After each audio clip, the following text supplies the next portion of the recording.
To install Android Studio on Microsoft Windows, start at the Android Developer website at developer.android.com and click on the Android Studio link.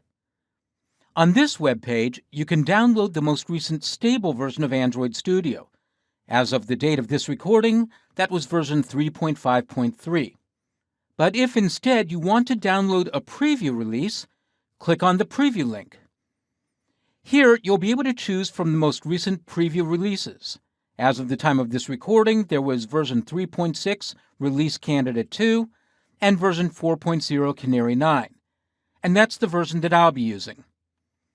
If you download a stable version, you'll get a conventional Windows installer application.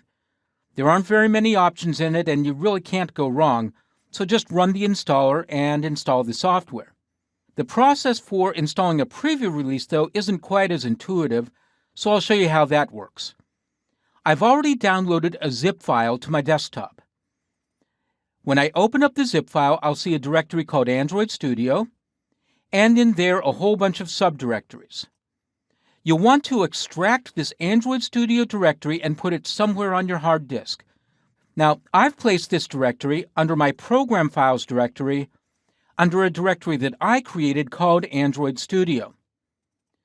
From there, I'll click into the contents of the directory, and then I'll look at the bin subdirectory, and this is where all the executable files are.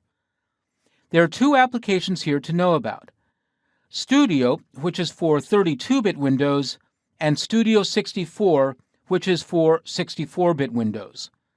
I'm working on a 64-bit version of Windows 10, so I'll double-click to start Android Studio from there.